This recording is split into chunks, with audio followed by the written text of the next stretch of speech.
महाराष्ट्र खऱ्या अर्थानं या घटनेनं हादरला म्हणायला हरकत नाही आणि एक महाराष्ट्रावर मोठी शोककळा पसरली आहे, असं म्हणायला सुद्धा हरकत नाही. कारण ही घटना याच्या आधी सुद्धा अशा प्रकारच्या घटना उघडकीस आल्या, पण आत्ताची जी घटना अगदी ताजी घटना म्हणावी लागेल आणि याच्या आधी सुद्धा अशा घटना घडल्या, पण याच्यावर नियंत्रण लागेल किंवा याच्यावर चाप बसेल असं वाटत असताना आता एक धक्कादायक घटना, महाराष्ट्राला हादरवणारी घटना आणि महाराष्ट्रावर शोककळा निर्माण करणारी घटना समोर आली आहे. पण ती नेमकी घटना काय आहे? शोककळा पसरली आपण असं का म्हणतोय? सुरुवातीला आपण घटनेचा घटनाक्रम सुरुवातीला आपण पाहणार आहोत, की नेमका ही घटना घडली कशी?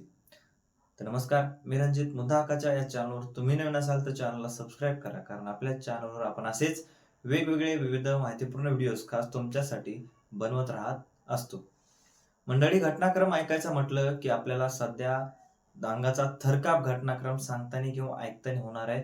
कारण नरसापूरचं प्रकरण आपल्याला माहिती आहे. पुण्यामध्ये नरसापूर या ठिकाणी एका 2.5 वर्षाच्या चिमुकलीवर भीमराव कांबळे नावाच्या एका नराधमानं अत्याचार केला होता आणि इतका क्रूर आणि इतका भयंकर अत्याचार होता. अगदी त्याचं वय 70 ते 75 किंवा एक म्हातारा माणूस होता आणि त्या म्हाताऱ्या माणसानं एका 2.5 वर्षाच्या मुलीवर अत्याचार करून तिच्या वेगवेगळ्या भागामध्ये वेगवेगळ्या गोष्टी करून तिला संपवलेलं होतं आणि संपवून तिला अतिशय क्रूर घटना समोर आली. महाराष्ट्रामध्ये उद्रेक झाला आणि त्याला फास्ट ट्रॅक कोर्टमध्ये नेण्यात आलं आणि फास्ट ट्रॅक कोर्टामधून त्याला फाशीची शिक्षाही सुनावण्यात आली. त्याला फाशी देण्यात आली असं म्हणायला हरकत नाही.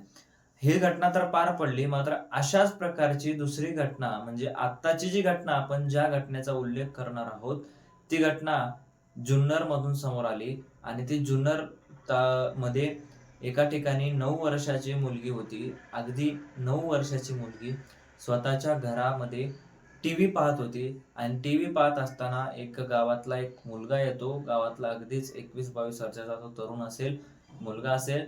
तो येतो आणि तो त्या मुलीला म्हणतो, की "मला आपल्याला आता काय करायचंय, तुला एक सायकल शिकवतो." कारण सायकल शिकण्याची इच्छा त्या मुलीची होती. मग ती मुलगी म्हणाली, की "मला सायकल दे खेळायला." तर तो म्हणाला, "चल तुला सायकल शिकवतो." सायकल शिकवण्याच्या बहाण्याने त्या मुलीला सोबत घेतलं, त्याच्या पाठीमागे बसवलं किंवा सायकल चालवायला शिकवत-शिकवत त्याला गावाच्या बाहेर नेलं. गावाच्या बाहेर नेऊन एका जिथं लोकं कदाचित जास्त जात नाहीत किंवा अगदी कधीतरी जातात, अशा ठिकाणी त्या मुलीला नेण्यात आलं आणि मुलीला तिथं नेऊन तिच्यावर अनन्वित अत्याचार करण्यात आले. अगदी आपण त्या ठिकाणचा भाग सुद्धा व्हिडिओमध्ये बघितला, कशाप्रकारे तिथली अवस्था झाली आहे. एका उसाच्या शेतामध्ये त्या मुलीला नेण्यात आलं आणि तिथं जे काही तिच्या सोबत भयंकर कृत्य करण्यात आलं आणि तिला तिथं डांबून मारून टाकण्यात आलं. त्यानंतर त्या आरोपीचा शोध कसा लागला? तर आरोपीचा शोध लागला कारण आरोपी स्वतः त्या गुन्ह्यामध्ये सामील असून किंवा स्वतः तो गुन्हा त्यानं केला असून तो स्वतः सीसीटीव्ही तपासायला एका शेजाऱ्याच्या घरी गेला. म्हणाला, "बघा, आम्हाला सीसीटीव्ही बघू द्या. आमची याची मित्राची बहीण आहे, ती गायब झालेली आहे." पोलिस सुद्धा त्या ठिकाणी आले. पोलीस आल्यानंतर त्या मुलाला सुद्धा जाब विचारण्यात आला आणि सीसीटीव्ही बघत असताना हा कसा पकडला?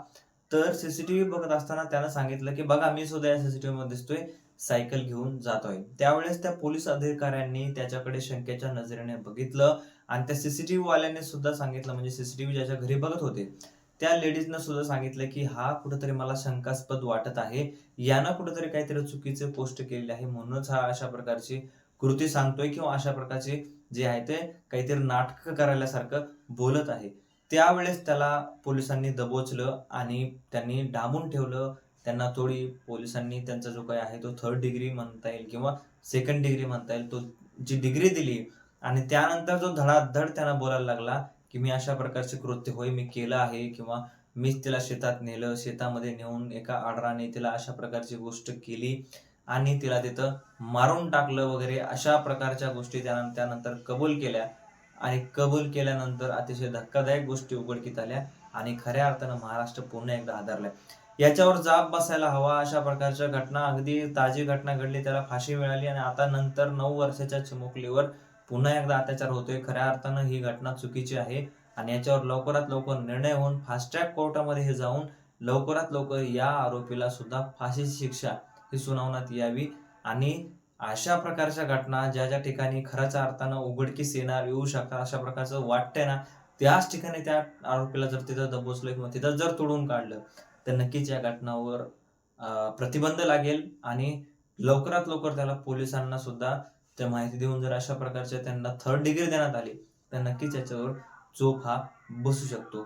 तुम्हाला काय वाटतंय या सगळ्या गोष्टीबद्दल? तुमचं मत कमेंटमध्ये नक्की कळवा आणि या घटनेबद्दल तुमचं मत नक्की सांगा. भेटूयात व्हिडिओमध्ये. तोपर्यंत धन्यवाद. त्या 9 वर्षाच्या चिमुकलीला खऱ्या अर्थानं भावनिकतेनं भावपूर्ण श्रद्धांजली.